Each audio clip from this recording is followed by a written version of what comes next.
Welcome to episode 274 of the Whatnauts review show, where every week we pick a story and we talk about it. This could be a movie, TV series, anime, manga, comic book, audio fiction, all kinds of entertainment. We watch it, read it, listen to it, and then we come back here and talk about it. My name is Melissa Wilkinson, and I am joined, as always, by Kyle Springer with a fresh haircut this week. I did. Melissa, let me tell you, I was supposed to get my hair cut yesterday. I sat down in the chair, and about a minute after that, the power goes out. Whoops! And is not just like the building we're in, it's like all of downtown. It's like the arts district. Yeah, not sure what ended up happening. Of course you have to go to a whole arts district for a haircut. That really sounds like it's a nice place out there. No, my barber came highly recommended, and so I've continually gone back to him. But yeah, he tends to always run late. And so when he rescheduled me for 10:30 a.m. This morning, I was like, well, that's typically his day off, so I'll be his first appointment. I get there, and of course, nope, he's cutting someone else, and he's running late. So I was like, well, I'm going to be here a little bit longer than I thought. But I ended up getting my hair cut, and I rushed back over here to do a podcast with you, Melissa. How are you? Thank you.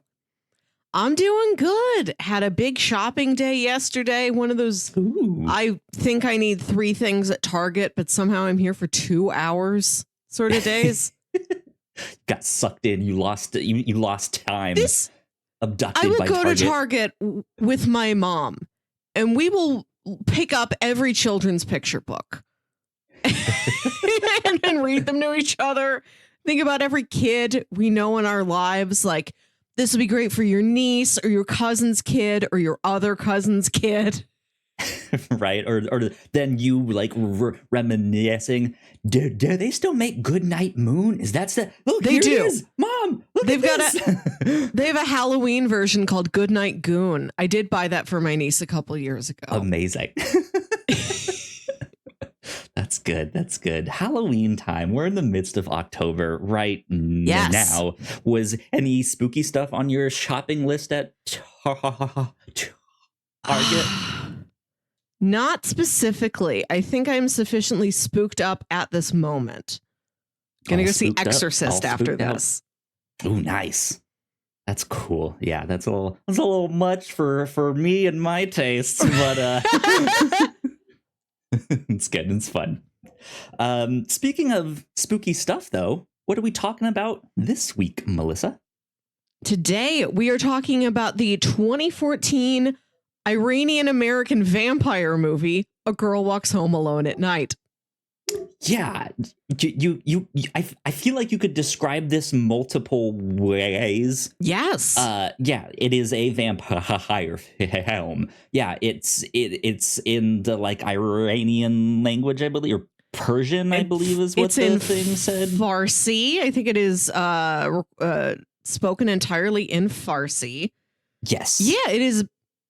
Yes, it is written and directed by Ana Lily Amirpour. It was filmed in California by mostly Iranian Americans, but set in a sort of fictional, mysterious fantasy Iran in a city called Bad City.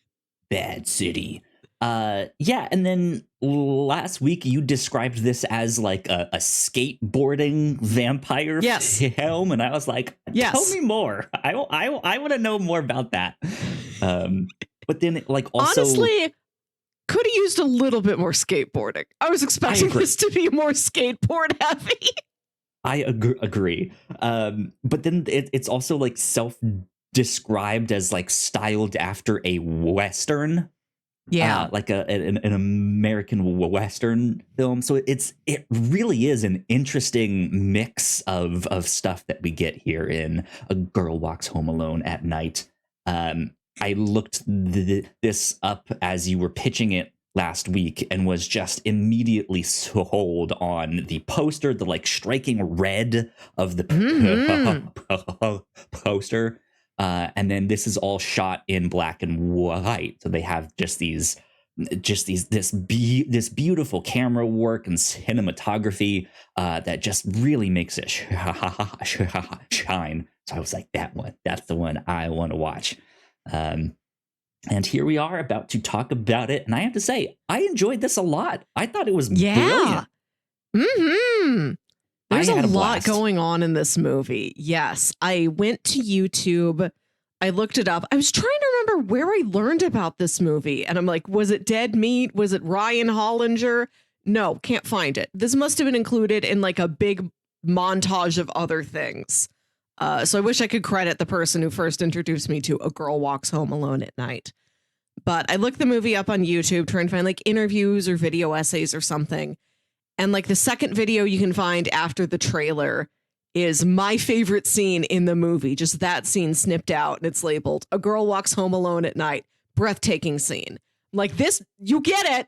You understand. You understand my feelings. Yeah. I also have a absolute favorite scene in that movie. I hope it's the same one. Maybe. We'll sometimes talk about we that mind in a little meld bit. like this. Yeah. But yeah, I absolutely had a blast with this. It's not super like scary. No. There is a little bit of violence in this, some gore, but you don't see that much. Yeah, it's less than you might expect. That said, this movie does an excellent job at building tension, just creating a vibe and an atmosphere. And yeah, like I don't think on the edge of my seat is the right word. I was not like, and what happens next, right? But it was like I was perked up, like fully engaged, just fascinated with this one. So yeah, I enjoyed it a lot. Good stuff. Mm-hmm. I'm happy. I know it was filmed by and within the people who live in America, but this was an area of the world we had not been to before. That we're getting a little sample of a culture we haven't visited before. I wanted to do that. I love a vampire, my favorite of all the classic monsters. Indeed. And I feel like every black and white thing we've ever done was my idea. I feel like once a year we should throw in a weird black and white thing. You kind of have to.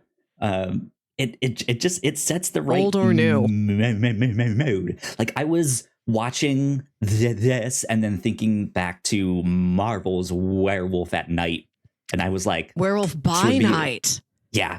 I was like, man, the director of this could be a good match for continuing that. Yeah. Because they do some interesting stuff here in this. Yeah, it's a vampire film that is also like on another hand is a movie about kind of the oppressive cultures around women, whether it be their actual culture, their religion, the place that they live, their government, what's expected of them in a relationship. But then it's also like a romance story in there too. I did see on the Wikipedia page that the creator of this was like, I made this movie because I was lonely, and I make films because I want to like make connections and find people. And that's kind of the story of this vampire in here too. It really seems like she's longing for connection, and it's in interesting thing because it doesn't fully explore that, but that's also like such a strong vibe that you get in that too. So yeah, it's a pretty. The movie's pretty light on dialogue. It's kind of slow and ponderous, or just introspective and thoughtful. Yeah. Yeah, there's some scenes in here that just kind of linger and go on really long, and they're slow. They just move at this glacial pace, and it's just like that is what builds the tension. That is what it just makes it like, what's happening here in this scene? Something's off. Something's weird. Something's scary, right? So yeah, I had a great time. I would recommend this. Yes. Where did you watch this? I rented it off Vudu for $4. Okay. There you go. I found this on Canopy.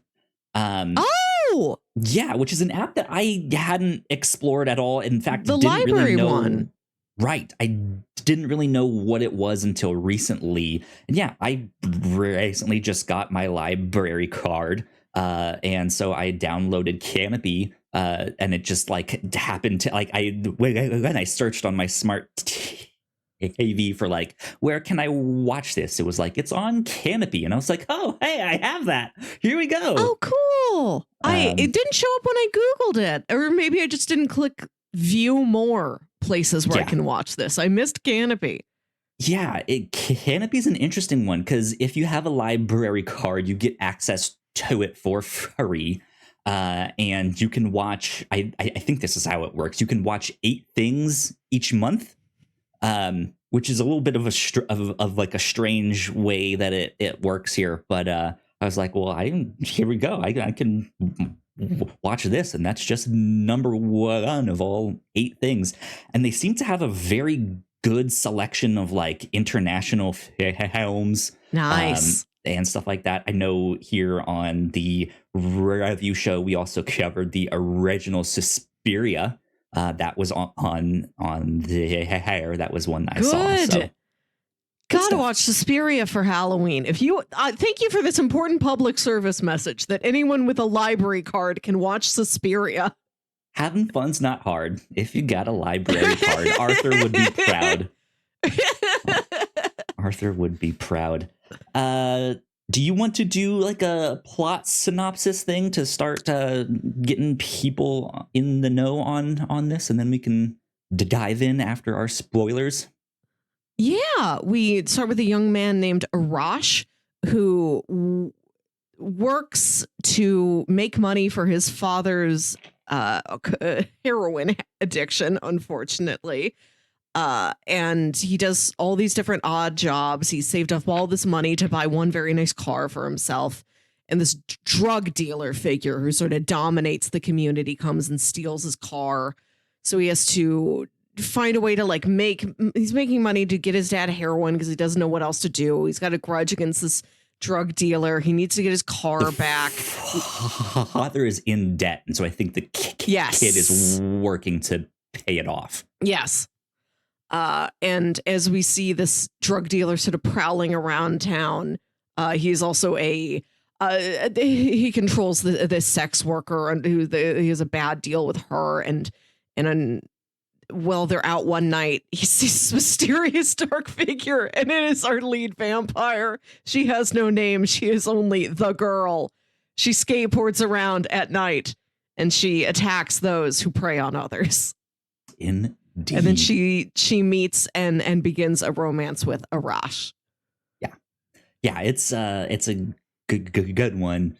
It does need more skateboarding, but not so much that she doesn't do any tricks. It's just straightforward skateboarding, right? No ollies. Like part of me deep down wants her to be like chasing after someone on the skateboard and then like jump off to like attack them, fly. But but that's also not what this movie is at all. So why is this? Maybe there was skateboarding in like The Lost Boys or something, but I feel like separate of this film, you could make skateboard vampire like That's your aesthetic. That's your Halloween costume. That's a new 12-issue comic series from Boom Studios. That's a new Amazon Prime limited series. We're skateboard vampires. There you go. There you go. Indeed. With that, I say we take a quick break for some housekeeping. And when we get back, we will talk about spoilers and start diving into the film a little bit more in depth. So we will be right back. Here at the Whatnauts, we make multiple different shows, and a lot of hard work goes into making them, so we would love it if you check them all out. If you enjoy our shows, patreon.com/thewhatnauts is the best place to show your support. For just $1 a month, you can get early access to episodes, and at our $3 tier, a Patreon-exclusive podcast, The Pilots Club. You can even get a shout out and thank you on most of our shows at the $5 tier. And if you're one of our patrons already, thank you so much. It means the world to us. You can find out more information on our website, thewhatnauts.com, as well as your favorite podcasting platform of choice. When you type in the Whatnauts, all of our shows will pop up right there. Just don't forget to give us a nice rating and review if you like the shows. You can also find us on YouTube and Twitch for video versions of the shows, trailer reactions, and live streams. And lastly, we have merch. If you want to grab yourself a shirt or a hoodie or a mug or something else, head over to thewhatnauts.com/store to pick up some merch today. All right, we are back. Once again, a big shout out to all of our Patreon supporters. We love you a lot. It means a ton. Thank you so much. Thank you. Over on the Pilots Club for October 2023, The Amazing Screw-On Head. Kind of wild. This thing is like a 20-minute pilot for a cartoon in the style of Mike Mignola's artwork. So think Hellboy, all of that stuff.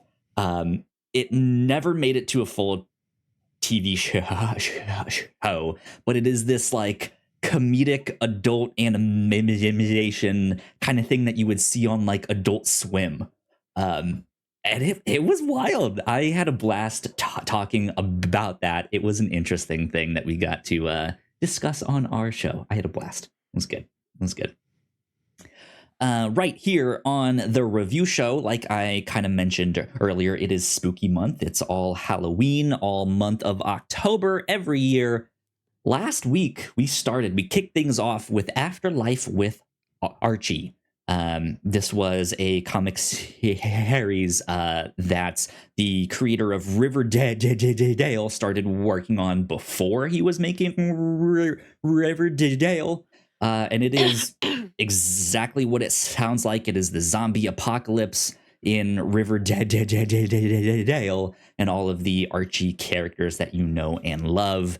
But they take it really seriously. They go in and it is a full-on horror book. It's not the like cartoony G. Willikers Batman. Like it is, yeah, it's good stuff. Go check it out. And then over on the Captain's Log this past week, we got to share our thoughts on the creator, as well as Melissa. You got to go see with your mom Stop Making Sense, this concert movie here. The Big Suit movie. Indeed, yeah. The Big Suit movie. Also, we hit 666 subscribers. So we're super jazzed, just in time for spooky month. It is great. We also started to discuss some Halloween costume ideas for us over on the Captain's Log. So go check that out as well. That was a fun descent into madness. It was. With that, though, let's get on into spoilers for A Girl Walks Home Alone at Night. Favorite scene. What is this like favorite scene that you had there? I had one that just stood out. It was just like, oh, breathtaking. It's when the girl takes Arash back to her little basement apartment and he's stoned, because he, after she had killed this drug dealer, he had taken some of his money and drugs and is now trying to sell the drugs to get the money to support his father. And one of his drug customers convinces him to take a tab of ecstasy too. And so he's just stoned out of his mind. She takes him to her little basement apartment. She's got a disco ball and he just like spins the disco ball real fast and just stares at it. And she like puts a record on and it plays this like sweet indie rock song. And he just very, very slowly approaches her because he's dressed as Dracula from a Halloween, some costume party he went to. It just very, very slowly approaches her like he is going to bite her neck. And it's such a vibe. It's so sweet and heartfelt. It's such a good scene. It's such a specific emotion behind that one scene. I think emotions, like it's all sorts of stuff, because he is not really sure what's happening, but I think by time he spins the disco ball, he's sobered up enough where he like kind of understands the situation. Like, hey, there's this cute girl who brought me back to her place. We're probably gonna do a little kissy, you know? But man, the way he just so slowly goes up behind her from one side of the screen to the other, just at the slowest, like it lasts the whole song. Of him just going across the screen. It's incredible. And then when he gets up right behind her and she finally starts to turn around, it is this like, okay, so maybe this is more of like a teen romance movie, like young adult romance kind of thing. And then she starts touching him and her hand goes up to his forehead to like push his head back to like expose his neck. And you're like, oh, she's not gonna make out with him. She's still gonna eat him. But then she just kind of like sniffs him and then like rests her head on his chest, and it's this like sweet like I could eat you. You're another guy. I probably don't trust you, but I'm longing for this connection. Yeah. Like this is what I want. And the song fades out and fades into the sound of his heartbeat. That's what she's listening to. I don't, this is not a movie that really gives us rules for how this vampire works. We don't even know if there are more vampires. It might just be her. But we don't know if a vampire has a heartbeat. Maybe she doesn't. She wants to hear one. Right. Yeah. Yeah, that scene just absolutely fascinating, breathtaking, so good. And there's scenes in other movies that I could point to and name very specifically what it is. And this is like, oh, I love that one scene where he walks really slowly across a room. John Wick 4, when Winston walks slowly across the room. It takes forever. It's like there's no like direct log line for like this is what the scene is and what makes it great. It's not like the best part in John Wick 4 is when he climbs up the stairs, falls down the stairs, climbs up the stairs again. Yeah. Like I can't summarize it that succinctly and get across what it means to me. It's more abstract than that. And the fact that it's in a basement makes such a huge difference to me, I think, because these are young adults. I don't think they are teens. These vaguely like early mid 20s. But it reminds you of a teenage story. Like she lives in this basement apartment that's like covered with rock and roll posters on the wall. She's got her like little, it's like her record player, and she has her makeup. She doesn't have a vanity. She can't look in the mirror because she's a vampire. She doesn't have a reflection. We know that much about the vampire rules. Yeah. I didn't put that together either until I watched. I put on a little 10-minute video essay and then like a good half-hour interview that Vice did with the director and star. And in one of them, it mentions the scene where we see her just sitting on her bed, putting on eyeliner and lipstick. And it's like she's not looking in a mirror because she Right. can't, but like she can't see her own reflection. So what's the point? She's just sitting there doing it. Incredible. But it reminds you of like a teenage bedroom. Or kind of like, do you remember Love Hard? The Netflix Christmas rom-com Love Hard? The guy in that also had a rock and roll basement bedroom kind of like this. So it gives it a very youthful vibe, very relatable. You've been in a room like this. Maybe you had a room like this. My room is like that with all of my comic book posters and paraphernalia. Like basement, big part of it. They're just sort of slapdash all over the place, like a whole collage of like magazine cutouts and like band posters and things like that. Is a really specific, very grounded, very like evocative image, evocative in that it's familiar. It's really familiar. And just putting on a song, maybe kissing a boy, it's got this wistful longing of like a coming of age story. I don't think this story as a whole is, but it has this coming of age emotional pull to it. Yeah, absolutely.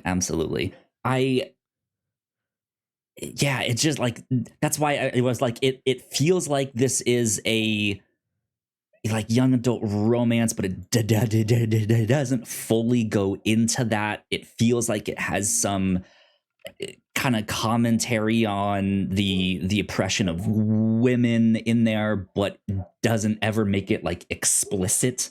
Because you were describing her room, and I think that mixed with like the whole thing's supposed to be like it's supposed to be set in Iran, right? Is that what we said? Yes.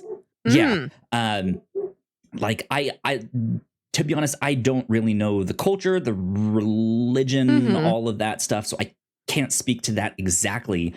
But from the little that I do understand, it seems like there are a lot of positions where women could be oppressed through the culture, the religion, even here in America, right? Like there is, I think, a lot of expectations for the woman in the relationship to be like the homemaker. She's the one that looks after the man. And that stuff is kind of outdated. It's not really right. But it's still something that persists in all sorts of different scenarios. And I saw her in this, and I don't know the name of the piece of clothing. It's I looked it up. Yeah, I wasn't familiar with it. I didn't know if it was like special for this movie or if it is an existing garment. It is an existing garment. It is called a... Oh, where is it? Where's the hyperlink here in this Wikipedia page? I was just looking at this. Well, if you find it, speak up. But yeah, she's in this. Oh, it's called a chador. Thank you. Yes, it is. It is an existing garment. It said it was like a big semicircle of fabric that is worn open and like drapes around you when worn out in public. It is typically in a plain black color like this. And that is something that came up in the interview I was looking at with the director, where it was like a part of another short film or something she was working on. And she like put it on. She's like, this thing, I feel like a bat when I wear this. Has anybody done this before? Has anybody done chador vampire? I'm going to do it. That's so cool. But yeah, like you've seen the women who are in those garbs. Again, I don't know the name of the clothing that like basically their entire body is covered except for their eyes, right? That's kind of what it reminds me of. And so then to see her go home and take that garment off, and she's got like music posters and all this stuff, and she's putting on makeup and all that. Like it felt like a commentary on that stuff of how some women might feel repressed by that.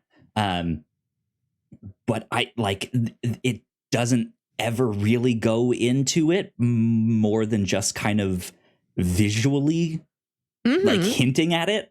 But yeah, it does that with so many things, because we also have this story about drug addiction in that too, right? Here's this kid whose father is an addict, and he's working to pay off his debt. I was kind of wondering at some point if maybe it was because I couldn't see the pictures as well here. Who was the kid's mom? The main guy's mom? Because at one point I was like, oh, I wonder if it's the vampire, and he like doesn't know. No, there are picture vaguely looked like her. I don't know. His mom has died. It doesn't appear to be recent. It could have been at any point in the past. There are old photos of his mother, like up on a credenza in their house, right? That his father will like look at, still and has speak to, it still feels haunted by. At one point when he's like really going through drug withdrawals, he becomes convinced that this cat that Arash has, that is his wife reincarnated, that the cat has his wife's eyes. Yeah. But yeah, because we don't get a good look at the pictures of like who the mom is exactly, and the father's drug addiction, my head just went to I'm assuming the wife died and he was so sad that that's what got him started into drugs. But then here's this vampire, which, what if that's what happened to the wife? Like she got turned into a vampire and then like doesn't age like him, so had to like go off and do her own thing, and then ends up like falling in love with this kid, not realizing it, that like that's her kid. That's not what happens in this film. That's not explained. That's just me like in my head being like, is that what this film is, like as I'm watching it? It takes you a little while to get settled into it and figure out what it's doing. Like when I Googled this movie to pitch it to you last week, the brief log line in that little Google sidebar was a vampire skates through bad city, preying on men who mistreat women or something like that. And the movie opens with Arash looks like kind of like sneaking through like a hole in a fence to get the cat. And then he drives off with the cat. And later it's explained that is his cat. Seems like the cat got out. But at first you're like, is this guy just stealing a cat? Is he a thief? And you know, cat taken astray. Yeah. Pussy equals pussy. So like, is this symbolic? Is this part Adds of up it? to me. Is he, right. Is he one of these bad guys? Like you don't know yet. Is this our protagonist? Right. Yeah.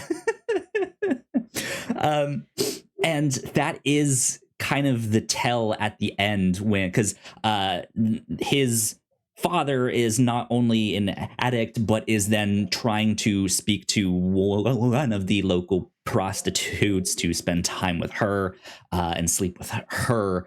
And while he's having a particular like bad moment where he's kind of hit rock bottom, he starts tying up this girl so she won't have much of a choice to spend the night with him, is when this younger vampire shows up and then attacks him and kills him, and then the cat goes with her.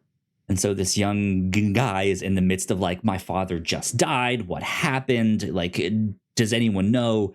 And then the next time that he's at this vampire's house, not knowing that she's a vampire, his cat walks out.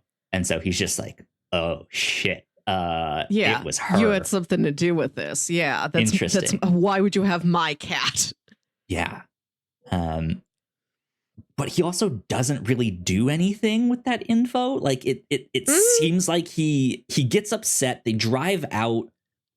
kind of it looks like he's I don't know, about to like go murder her out in the middle of nowhere, but that's also not what happens. No, it's like the two of them run off together, and at some point while they're driving, he like stops, gets out of the car, like walks around for a couple minutes in the headlights, I guess just thinks it over, decides, I think this girl killed my dad, but what am I going to do about it? I still like her. I still need a fresh start. She needs a fresh start. We need pussy, we right? need to get out of bad. We need to get out of Bad City. And he just gets back in the car, like, all right, let's go. I'm not looking back anymore. Blanks. We both need the blank slate. Here we go. Let's drive to a better city. It definitely feels like he is like, I've had enough of this city. It's done bad things. Like it potentially killed my mom. It killed my dad. It ruined my young adult life. You were the only good thing in recent memory. Mm-hmm. But also you killed my dad, and that's weird and strange, and I don't know how to prove it exactly, but we both need this, right? Is like the end. And that is also another nod to like, it's kind of just this young adult this longing for connection, and it's them kind of recognizing, despite everything that's happened, like, we just need to get out. Like, we're both in the same boat here.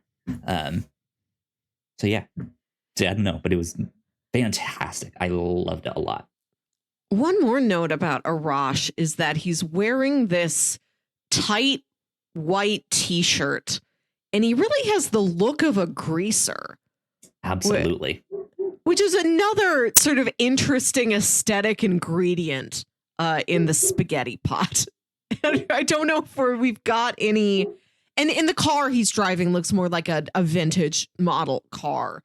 He's got sort of not a full pompadour like it's grease, but you know, his entire look is reminiscent of a greaser, which is I believe greasers were exclusively teens. I don't think there are adult greasers. I mean, there's the like rockabilly stuff, right? Yes, right. But when you think back to the 50s, it's like, this is your look until you're like 25. And then you have to like get a job, and then you join the like army. That's right.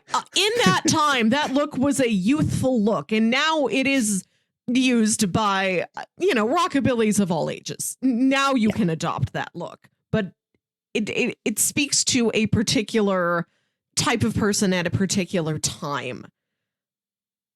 Again, I don't know what it means. I just think it's interesting. I think it's an interesting look that was added into this movie. That's got, to talk about the Western aspects of it. It says spaghetti Western specifically, which is a genre I can't quite quantify, but I think I can recognize on sight.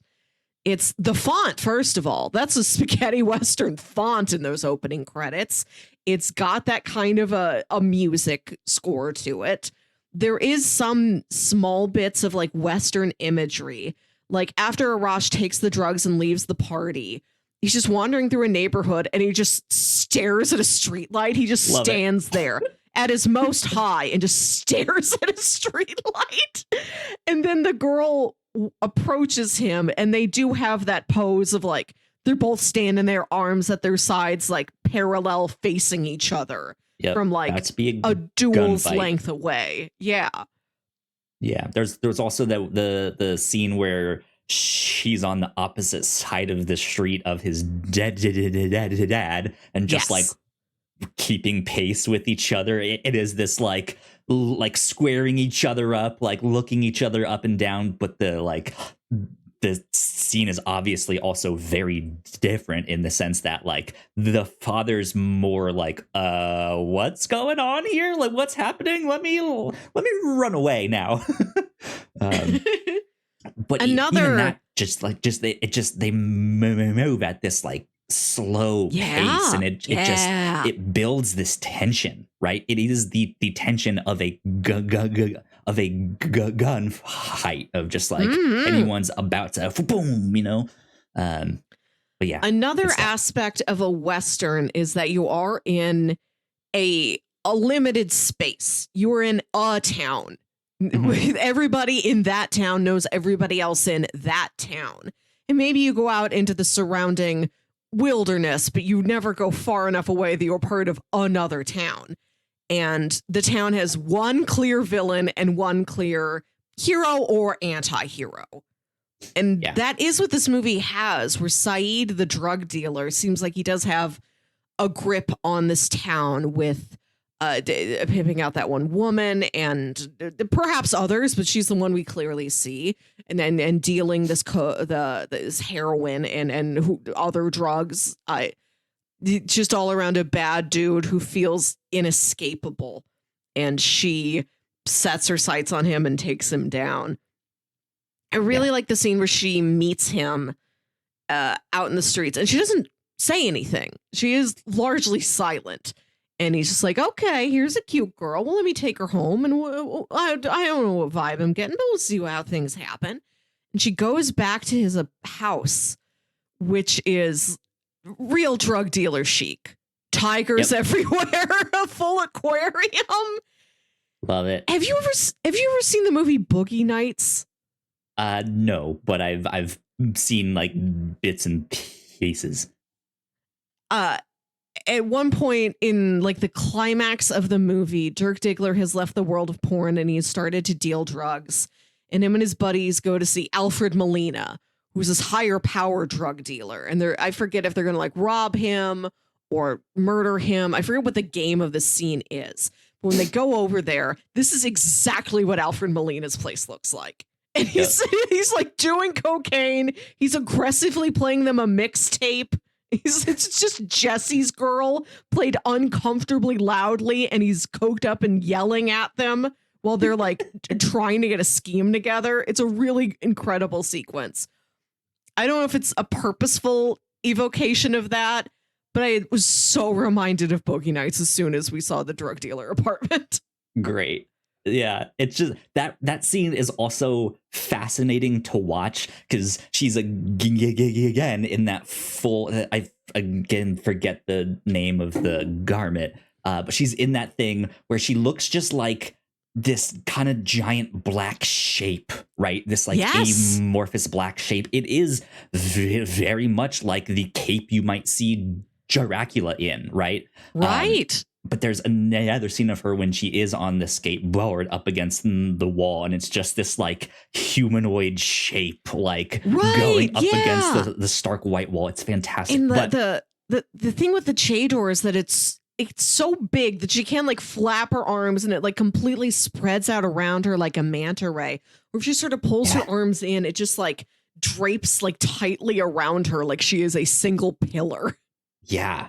And she's just kind of standing there watching this guy. Still hasn't said a thing to this drug jailer. And yeah, he's like snorting coke. He's putting on music. His shirt's off. He starts like dancing and stuff to like try and entice her, make her more comfortable. This is like some weird mating call, right? I want to say that he's covered in tattoos, and that includes a giant tattoo across the front of his neck that just says sex. Sex. Yep. Mm-hmm. It's like right on his neck here. It just says sex. It's great. And like this whole scene, she almost says nothing. She might not even say much, but then she just starts to kind of walk around and look around like, okay, like what all do you have here? Just like, you're not really what I'm interested in per se, but interesting place you got here, dude. Mm-hmm. And yeah, she ends up like eating him. But I want to talk about like in some of the more intimate moments of that scene. Also, like at the party when when they're sitting there and they're taking the ecstasy. There are some great moments that are just absolutely styled after the old like Universal like Mhm. vampire movies, Bela Lugosi just in his like in his Dracula or monster pose, the way they light it, the way that uh what's his name again, the main dude, I'm Arash. terrible with names here, Arash, yeah. His like greaser look gives him this like skinny, like you can almost see his cheekbones in this, and then with the lighting and the Dracula makeup, he just looks like a vampire Yeah. in this. And yeah, it's just beautiful the way they do all of this. Their eyes are Mhm. fascinating. They do this thing with the lights that they all have this kind of like halo around them. So Yeah. the whites end up being very stark, but the blacks in this are also just pitch black, so deep you cannot see in them at all, and it's gorgeous. And like, yeah, it's weird to get this like, okay, you're thinking of boogie nights, we're thinking of a western over here, it's a young adult romance over there, it's a vampire Right. movie over here, it's those old universal monster movies over there. It's just like, this is just such a vibe to watch, It's so and to many. see them Yeah. effortlessly like mix all of that in is fascinating. I loved it. Mhm.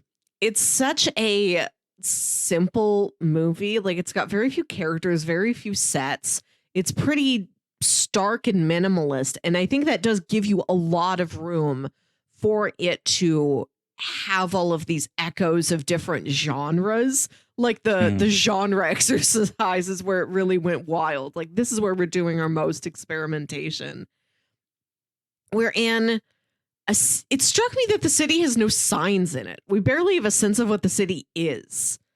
Uh, and I say no signs. It's not like there's a McDonald's in the movie, but it's also not like we walk past a nondescript building that's got a sign in Arabic or whatever that just says like post office, bakery, drugstore. Yeah. Like there's no sense of business or commerce or real life anywhere. You very rarely get scenes with more than a couple people in them. The most people you see is at this The party, party. this Yeah. costume party, and it's like, where is this exactly?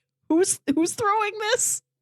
Besides the kind of main cat, like if basically if you don't have a speaking role, they just didn't hire extras Yeah. on this, which makes the town feel like eerily empty. And then you said Yes. like there's no sense of like actual place of like, oh, I've been there, there's the 7-Eleven on Yeah. the corner or stuff. And no, it's just like oddly like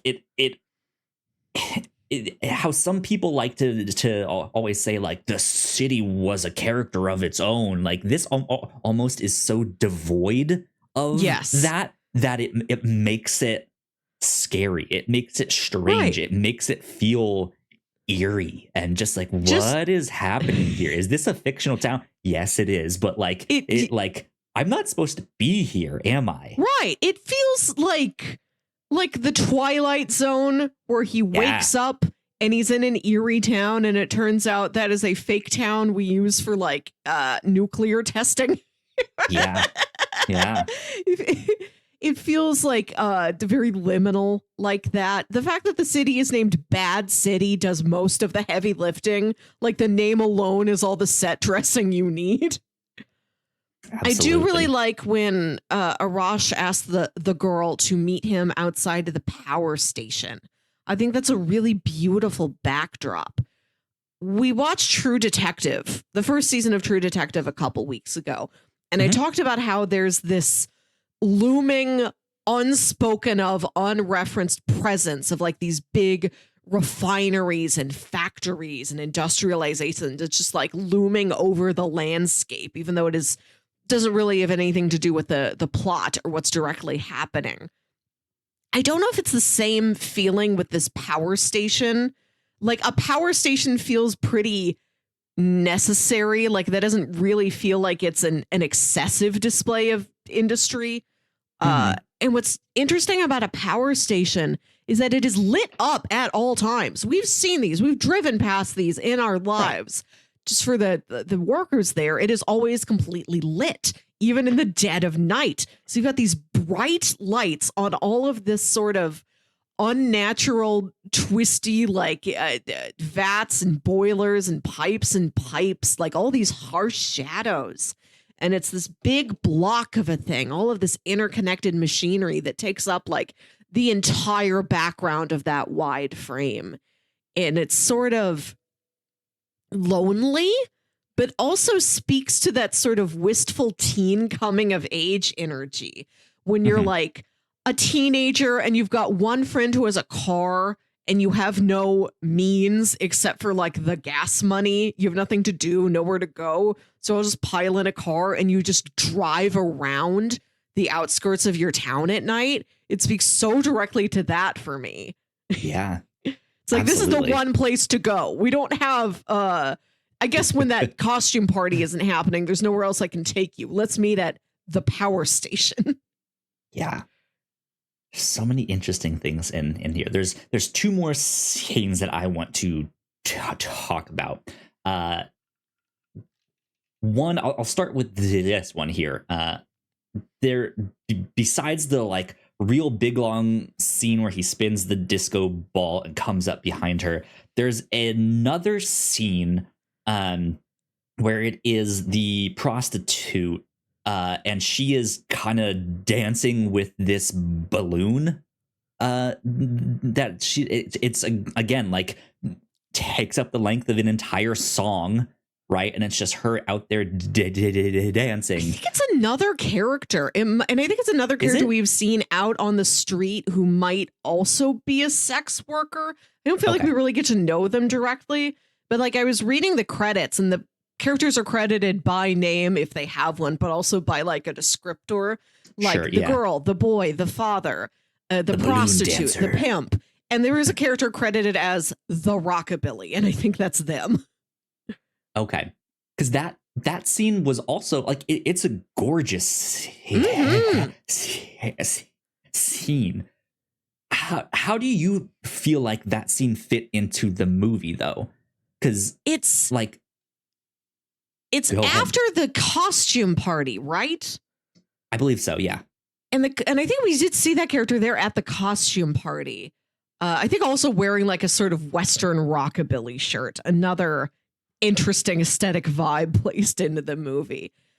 But coming from the scene where it's like so crowded, it's full of people, it's like dark and there's bright flashing lights and there's drugs and loud music, to go from that to seeing a character on their own doing a very simple, pure, like, I might go out and dance at the party, but in my private time, this is what I like to do. This is like how I like to dance. I don't Yeah. need a partner. I can grab a balloon. Exactly. Yeah. I think this is another scene that really added to this like the like oppression of women, especially ones who are dreaming of something else, right? Like you said, this like I don't need a partner. I can just dance here with this balloon. Like it really felt like she was dreaming of something better, right? Of this like one day I'll make it out of bad city. Sure. And I really enjoyed that. I just thought that it's a scene that's like, huh, like it felt like a scene it's that was pretty. mostly there for aesthetics rather than like, okay, this is moving the plot forward. But it was gorgeous. It's there for the atmosphere. It's there for the mood. I think it's interesting you keep coming back to this oppression of women theme when there are very few women in the movie. I mean, there's very few characters of any kind. We've got our main vampire girl, who you can imagine is oppressed by what we imagine vampire laws to be. The movie doesn't go into detail with them, but you can only go out at night. You don't have a reflection. You need blood to live. We do have our one primary sex worker who we are seeing. I'm going to have to look up her actual name.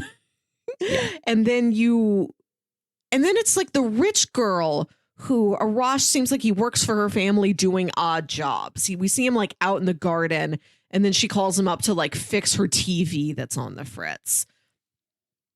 And Yeah. I just feel like I don't have and we have no sense of like the society at large in Bad City. We don't, like you said, if you don't have a speaking part, like you're not really in the movie. There's very few there aren't like crowd scenes or many There's folks no on the one on the street or street, backgrounds or extras. Yeah, it's such an empty movie. It's like I can point to like two characters who feel oppressed, but I can't extrapolate to an entire gender here. So there's also the television. When we first get to Arash's house, his father is watching some potentially news show, or like not like news show, but like it reminded me of like a religious programming where you've got a preacher of some kind. Right. Yeah. Because it's very like moralistic. Right. He is talking about like how a woman should behave. Yeah. Exactly. And so that was just a detail that stood out to me. There is the drug jailer who is oppressing, right? Like his sex workers and just like not treating them well. I think also with it being in the language that it's in. Again, I want to tread carefully because I don't really know the culture or the religions in that, but yeah, from what I understand, like it is a culture where like men lead, women follow, stuff like that. And so this idea, this longing for like getting out of bad Teddy or striking back at these men that do these bad things to other people, like that's where I'm starting to pull that stuff in. But like I said, it's also like that's not the full thesis of this movie. It's not so explicit that it's like, this is what this movie is about. But it's like, there's hints of that stuff in there for sure. But it's equally like just a romance too. Yeah, there's a lot of approaches you can have to this movie. You can come in looking for a lot of deeper like cultural meaning, or look at it in terms of its relationship to genre or to other films itself. Or this is the perfect put it on mute at a bar movie. It can be any one of these things. It's all of them. Vibing absolutely. Yes. This absolutely belongs we have a local bar called the Crow's Nest, and it has metal brunch. And this feels like a real metal brunch movie. Metal brunch. The other scene that I wanted to talk about is when she approaches the kid and is like chasing the kid at night. I do like the kid. Yeah. First off, I love that it's this little like, I don't know if I want to say street urchin. That feels like a very outdated term, but I know when you say it, you know what I'm talking about. A sweet little kid who's like asking for money, and he's wearing a tweed blazer. It's kind of shabby, but it's very funny that you've got this like little 8-year-old dressed like a professor. Yeah, he's not homeless, but he like maybe from a poorer family. They don't have all that much. A ragamuffin for sure. But he has a skateboard, and it's like his prized possession. And this kid is walking home at night. He's alone. And all of a sudden, here comes the vampire behind him. And he stops and is just like, let me go the other way. I'm scared of you. And this vampire teleports. It's not clear. It's like she's behind him, and then like the camera moves so you can't see her. And then all of a sudden she's like where she was not just 2 seconds before. But in this scene, this is where she gets the skateboard. She steals it from this little kid. So shame on the vampire for stealing from this little kid. But she threatens him in this, like, are you a good boy? And he's like, yes. And she's like, remember to always be a good boy. Like, I will be watching, right? And so it almost starts to feel like this cautionary tale. But again, does not go fully into that. But what also stood out to me is that we have these like 3 generations of men here, right? We have the older guy, we have the younger guy, and then we have the small kid. And it is like this older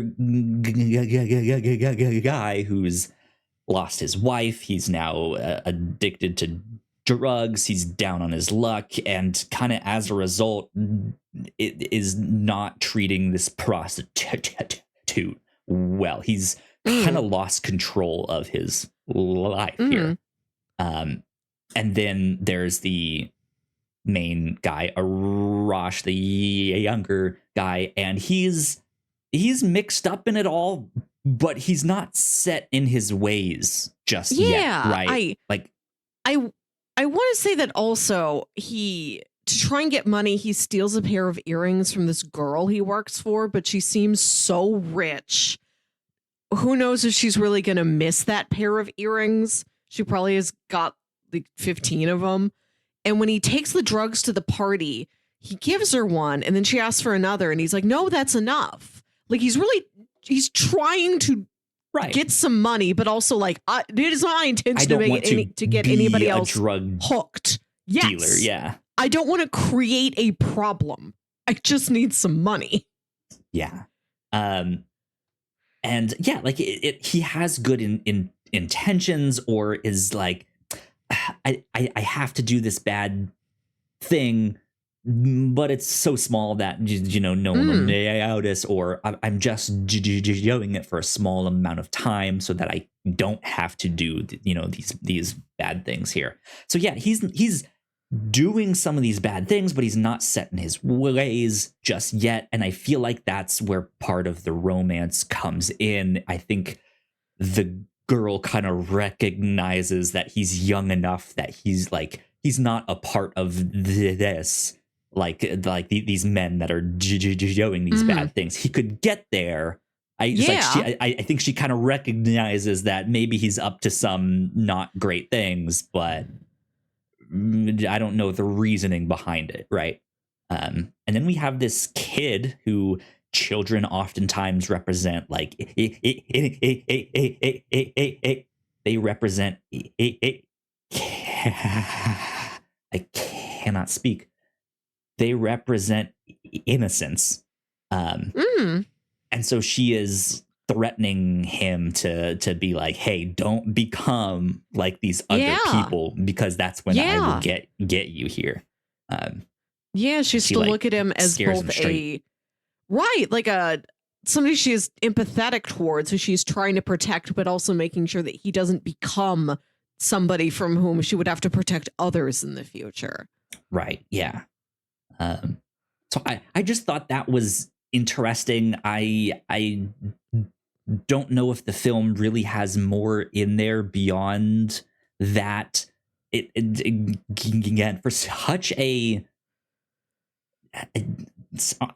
gonna say small, but I don't think that's the right term necessarily. For such a small movie in scope, right? It does so much, and that's kind of interesting. It's so fascinating. Like, how do you pack this much but still have these scenes where it just moves at such a slow pace and it feels like nothing is happening? And how does that build tension so well? What is going on? I don't know, but it's good. It's fun. Fun indeed.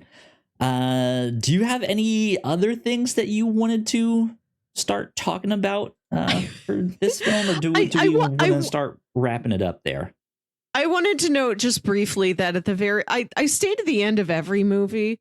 And one of the reasons why is if I want to see if there's anybody interesting in the special thanks section. And one of the people in the special thanks is Margaret Atwood, author of The Handmaid's Tale, Again, among other novels. Oppression, right? Yep. There you go. It's very funny to me that you're like, I want to talk about the oppression of women. And me, a woman, is like, I like the part with the skateboard. I wish she skateboarded more. But see, like that. That's what we need more skateboard. The end of the day, that's what you need. More skateboarding. But one of the rock posters in the girls' room, it took me a bit to identify, but I'm like, oh, that's Madonna. And then I was watching this interview that Ana Lily Amirpour did with Vice, and she talks about how she had met Margaret Atwood at some festival or convention or something and befriended her. And why it took me a while to try and pinpoint that Madonna poster is that it's not Madonna's face. That is Margaret Atwood's face photoshopped onto a Madonna album cover. It doesn't say Madonna. It says Margaret. That's great. I love it. That's so funny. Yeah, I something else that stood out to me was also that Elijah Wood is one of the producers. He's a big horror guy. He produces a lot of horror movies. Yeah, absolutely. Let's see here. We could do a whole set of great pitches that are horror movies starred or produced by Elijah Wood. Welcome to Elijah Wood Month here on the review show. Indeed. Let's see here. I'm going to pull up Bingo real quick to see if there is anything for us to mark off of our list, but I don't think there is. Dang. No, I don't think so. I'm not even gonna bring it up on screen because nothing is happening. We have been dry for quite some time with Bingo. We just need, it doesn't matter what the thing is, just something where somebody stands on the side of the street and then a car drives by a big puddle and it splashes them in the big puddle. Because both of us have that on our trope bingo sheets this year. We just need big puddle. Interesting. Okay. Well, with that, what would you recommend to people who enjoyed this? What else might they like? I think you mentioned it earlier. Werewolf by Night is a great recommendation. This is the 40, 50-minute Marvel special presentation you can find on Disney Plus. It is all in black and white, except for the very end. And it is about being a werewolf at night and going into a murder maze. It's pretty great. I did hear that this year they are releasing a special colorized version of Werewolf by Night, but it's colorized to look like an old Hammer horror movie. It's colorized to look like it's from the 60s or something. Interesting.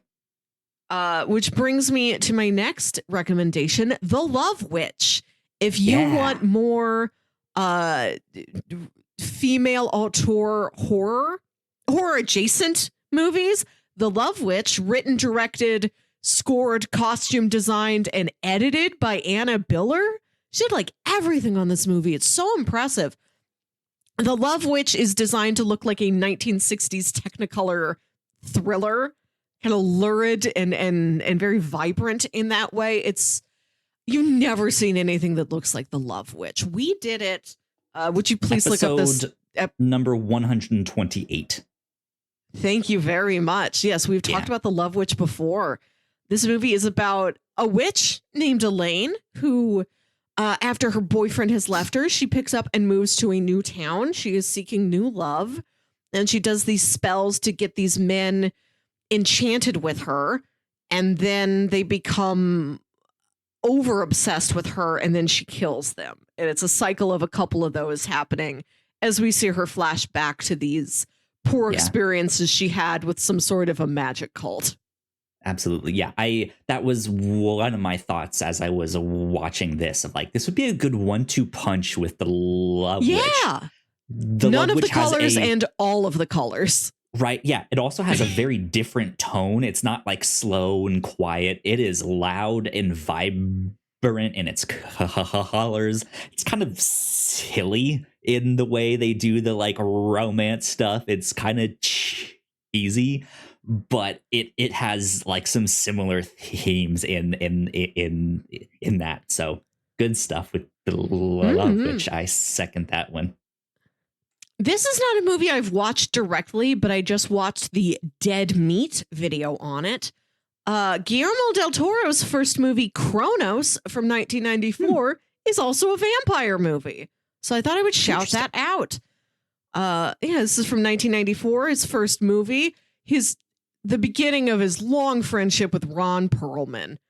And this is about an antique dealer who stumbles across Kronos, a 400-year-old gold scarab that when it latches onto you grants you youth and eternal life, but also a thirst for blood. Indeed. I mentioned it earlier in the show, but I would also throw in the original Suspiria. Yes. I think that's a great recommendation. And the remake, both sure. Suspirias. They're both very different. Yeah.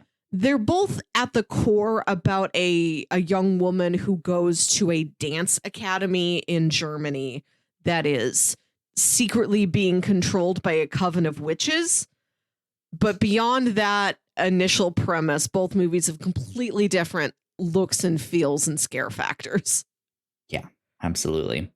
But yeah, especially like the original one, I think would also fit in really well with this.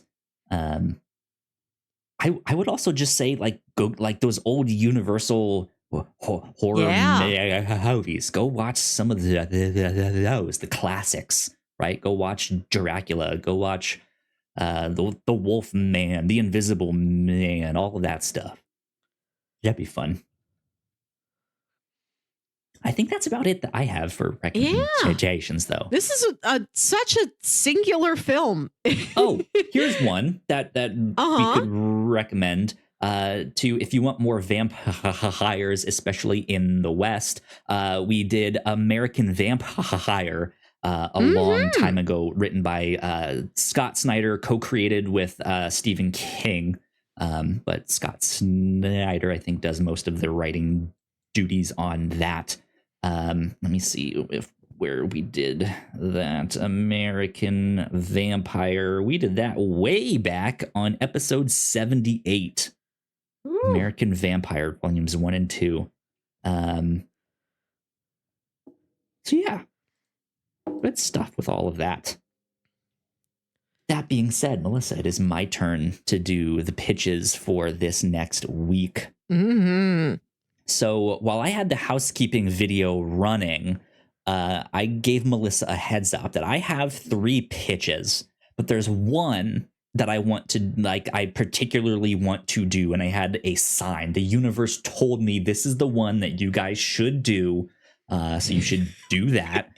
But I will at least let you know what these other 2 ones are, just in case you want to actually be like, you know what? No, I'm going against the universe. So pitch number 1 is one that I have not seen, have always been interested in. This is Jennifer's Body. It's kind of got this cult classic vibe to it. Megan Fox, I think, was just I don't remember if she made this like slightly before or just after she was in Transformers, but I think Transformers kind of cast her in a light that I think her celebrity status may have suffered from. But I've always heard that this is a fantastic movie, and that you should check it out at some point. So that's pitch number 1. I have seen Jennifer's Body. I think it's written by Diablo Cody, who did Juno. So it's very fast talking, full of like metaphors and jargon. Like I think one thing one character says to another in this movie is like, you're jealous like green jello or something like that. It's a lot of lines like that. That's sort of quippy, snappy dialogue that can become, and it's from like the late 2000s. There's a lot of like poorly aged lingo and jokes that can grate against you. It's that like Joss Whedon whippy snappy fast dialogue. But the premise of the movie itself, where Amanda Seyfried is this mousy girl who's friends with this hot girl, and then the hot girl starts eating people for power, and she's like, what do I do about it? I like the character journey of it. It is worth giving it a watch. Yeah. So that's pitch number 1. Pitch number 2, Hellraiser, the one from last year, from 2022. Have you seen the original Hellraiser? I have not, actually. So it's one that has interested me because it is so weird in its design. It's iconic to see this face with all these like pins in it, right? Yeah, I've heard decent things about the remake on Hulu. Some people really liked it, some not so much, but I've heard kind of regardless, it at least looks beautiful. Yeah. So that was pitch number 2.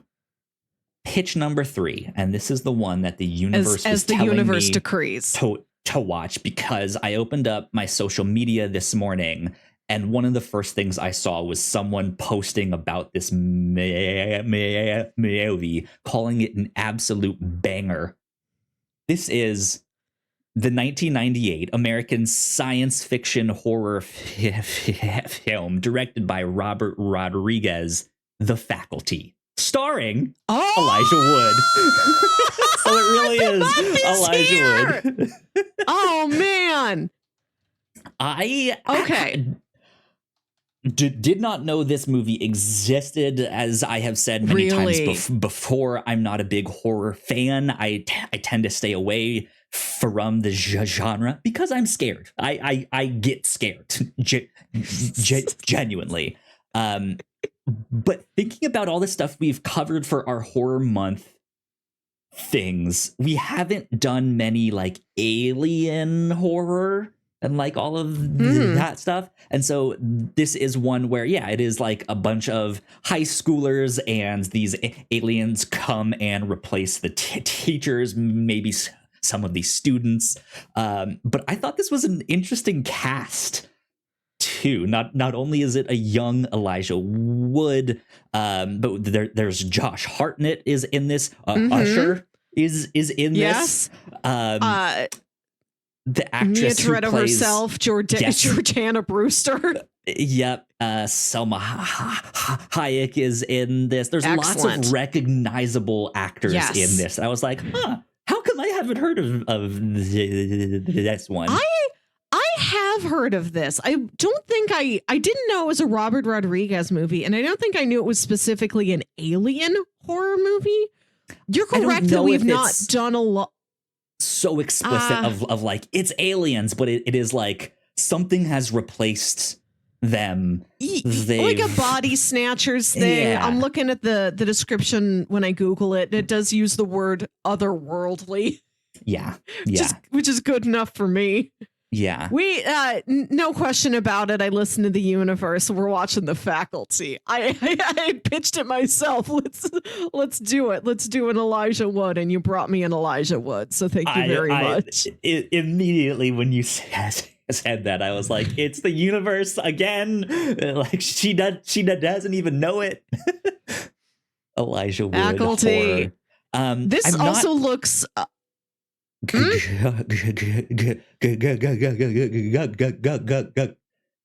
ahead, please. This looks pretty accessible. It looks like it is on Paramount Plus and Peacock. Yes. Not quite as accessible as just getting it free with your library card, but you also don't have to pay $4 to rent it. So nice choice. Yeah, indeed. So that's what we will do this next week. The Faculty. I'm excited about this one. Especially since we were also just recently talking about Spy Kids and Robert Rodriguez and how he made all of that. It just like everything has been like watch the faculty. Do the faculty. It's also written by Kevin Williamson, who wrote my beloved Scream. Yeah. Indeed. So there we go. That is what we will do this next week here on the show. But I say we wrap things up right there. So, Melissa, where can the people find you on the internet? I've just recently set up a Letterboxd account at Wilkywit, WILKYWIT. Have not put anything up there yet, but I would like to use that as a place to catalog these movies we're watching here on the review show. Yeah, good stuff. Good stuff indeed. If you guys want to follow me, I am at Yo Kyle Springer on most of the social medias. If you want to stay up to date with all the stuff we do here at the Whatnauts, we are at the Whatnauts on the social medias. If not, we will be at the Whatnauts official. So please go like, share, and subscribe. You guys know the deal with all of that. If you're watching this on YouTube, there's plenty more for you to check out over there on that side of the screen. But yeah, this has been number 274 of the Whatnauts review show. We will see you all next time. Bye. Bye.